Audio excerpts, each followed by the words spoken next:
it's a super spy story starring Steve Trevor as he tries to save the world in the Forever Evil universe story. And so our series sort of takes place between moments in Forever Evil in the main book, and we fill in a lot of the gaps.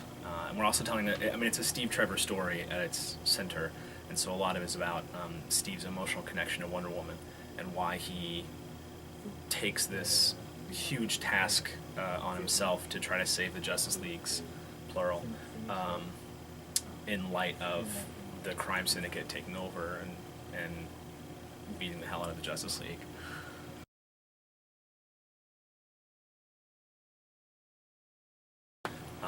Issue 6 starts with him dead, and then he gets brought back to life over the course of it.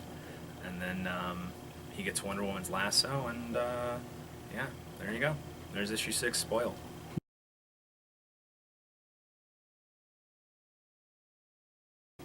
It's good.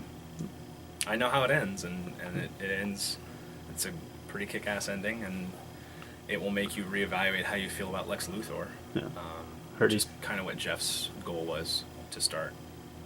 But it's good. It's a really good series, and you know, a lot of stuff springs out of it, out of the last issue.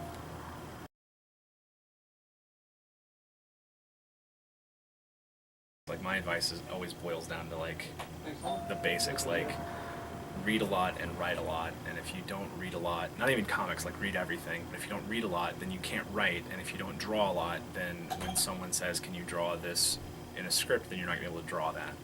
And so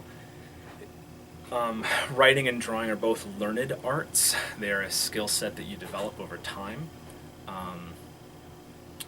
You know, I studied under Jeff, and as in a mentor-apprentice relationship, and it was hundreds of pages of writing before he felt comfortable introducing me to an editor at all, that no one will ever see.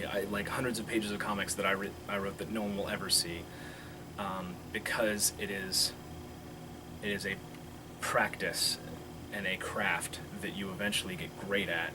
But people that, from my experience in talking to people that say, I want to write comics, and I say, cool, how many comics have you written? Their answer is always none. Almost universally, the answer is none. And we live in a world now, in the digital age, where if you want to write and draw a comic and get it out in the world, it is very, very easy to do that. Even if you post it to Tumblr, even if you have it, even if you take it through Comixology's submit department, it is very easy. No, let me rephrase that. It is easier to get something published and out there than it ever has been before. Like the physical print media aspect of self-publishing is totally changing. And so when you say, I want to write, you know, superhero comics or whatever for DC or Marvel, and someone says, great, well, where can I see your work? And if your answer is, well, I don't have any, you're doing it wrong.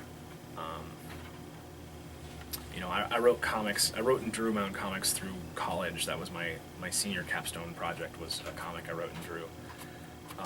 And it was reading that before Jeff said, okay, well, I'd like to train you on how I write superhero comics. So it was prior work that even got him to pay attention to my desire to write superhero comics.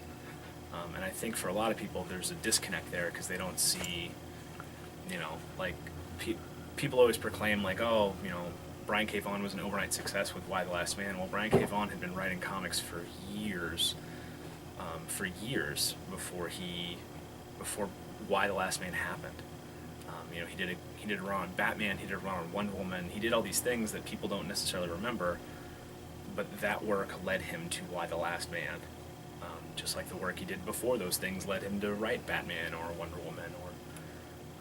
So, I mean, really, my advice for people that want to get involved in the industry, my first question is always, so what are you doing to do that? And the answer is almost universally, well, I'm not really doing anything, but I really want to do comics. And my response is always like, well, then you need to be doing comics fucking right now, all the time, period. Like, if you're not writing and drawing comics, then you aren't building the tools that you need to do that, even if you're given that opportunity. You know, if I said to you, like, hey, write a 6-page Batman story, and you wouldn't know where, and you didn't know where to start even on that, it's like, well, if you'd written hundreds of pages of comics before now, you'd probably have a decent idea on where to start. So that's my first piece of advice, is if you want to do comics, you should be doing them right now anyway. 2, learn a lot about craft, but don't learn too much. 3, be very well read in all aspects of life, or know how to do the research to find out about the things you need. Like if you want to write about a physicist, you should probably know something about physics and how physicists work, or have friends that are physicists that you can call up and talk to.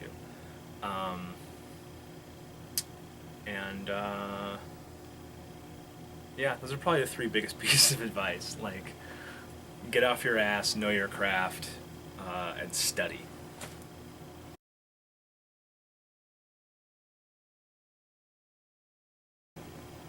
The Legion of Superheroes.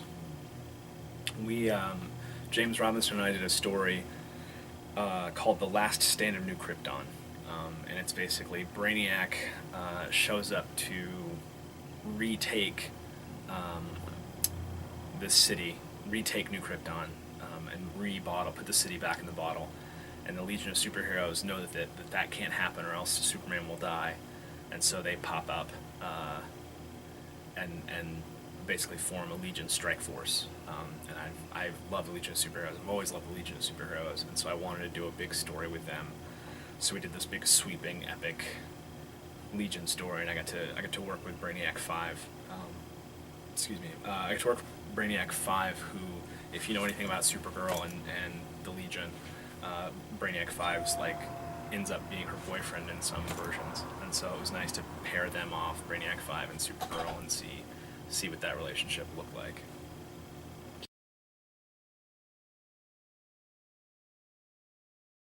So Facebook group that is comprised solely of people who are creating comics or would like advice on creating comics, who are based in Oklahoma or are from Oklahoma or have some Oklahoma connection. It's a group founded by a guy named Scott Sackett, who's a penciler.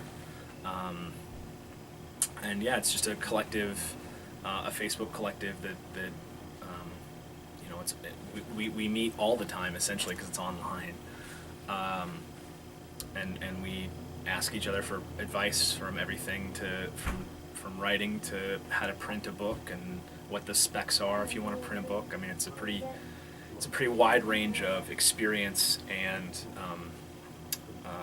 jobs that feed into this OCC group. They're a fine group of people. Like, I enjoy talking to them, and I enjoy hearing their thoughts on comics, and I like seeing the work they're doing, and I try to share work when and where I can, and hopefully give people a kick in the pants if they need it. But it's good. I mean, it's a fine group, and I enjoy being a part of it. It's whenever I sign into Facebook, it's one of the first things I check, like what's going on with the comics people today.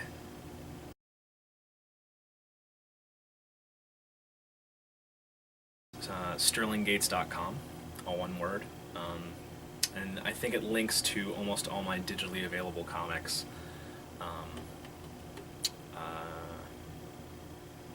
And then it links to like Amazon on collections, that kind of thing.